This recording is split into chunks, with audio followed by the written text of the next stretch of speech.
ఇది మనందరికీ చాలా జాగ్రత్తగా ఉండాల్సిన సమయం. ఇది కక్ష సాధింపుల సమయం కాదు. ఇది ఆంధ్రప్రదేశ్ భవిష్యత్తుకి పునాది, బలమైన పునాది వేసే సమయం. అది అన్నం పెట్టే రైతుకి అండగా ఉండే సమయం. ఇది రక్షణ లేని ఆడబిడ్డలకి రక్షణ కల్పించే సమయం. ఇది ఆడబిడ్డల్ని, మహిళల్ని వారి కాళ్ళ మీద వాళ్ళు నిలబడగలిగేలా చేసే సమయం. ఇది నేను ఈరోజు ప్రభుత్వ ఉద్యోగులు కూడా మాటిస్తున్నాను. కాంట్రిబ్యూటరీ పెన్షన్ స్కీమ్ నేను చెప్పాను, నేను బాధ్యత తీసుకున్నాను, నేను మర్చిపోలా. ఏరు దాటాక తెప్ప తగిలిసే రకం కాదు నేను.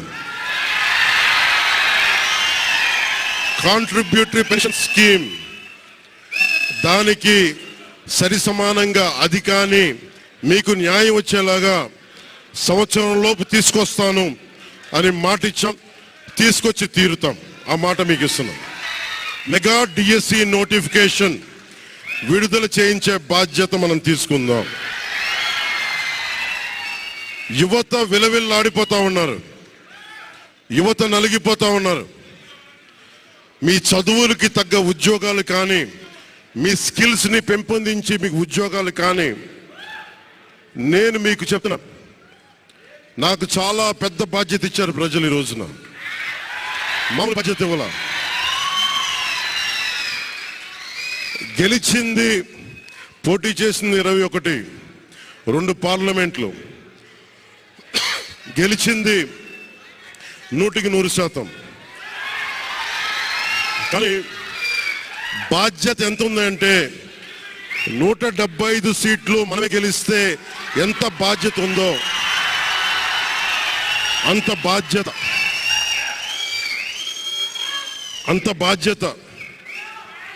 బాధ్యతతో మేము పనిచేస్తాం.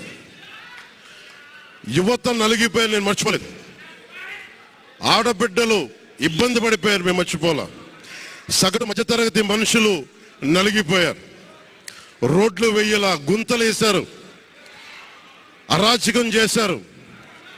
అవన్నీ శాంతి భద్రతలు చాలా చాలా బలంగా ఉంటాయి, మీకు నేను మాటిస్తున్నాను. అతి తక్కువ వ్యవస్థల్లో రాజకీయ ప్రమేయం చాలా తక్కువ ఉండేలాగా, అధికారుల్ని వారి పని చేసుకునేలాగా ఈ ప్రభుత్వం ఉంటుంది, కూటమి ప్రభుత్వం ఉంటుంది. రైతుకి కష్టం వస్తే హక్కును చేర్చుకునే ప్రభుత్వం తప్ప తిరస్కారంగా చిన్నచూపు చేసే ప్రభుత్వం అవ్వదు మనకి ఈ కూటమి ప్రభుత్వం.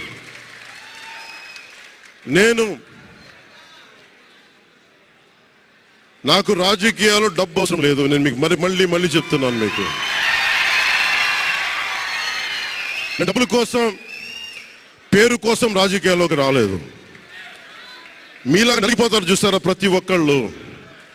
సగటు మనిషి మాకు ఎవడు ఉండేంటి, నాకు కులం లేదు, మతం లేదు, నా కష్టాన్ని ఎవరు చూడరేంటని ప్రతి ఊర్లో ఉండే ఒక సగటు మనిషి అనుకుంటాడు. ఆ మనిషి కష్టాలు నేను చూసిన వాడిని. ఆ మనిషికి భుజం కాయడానికి నేను వచ్చాను రాజకీయాల్లో.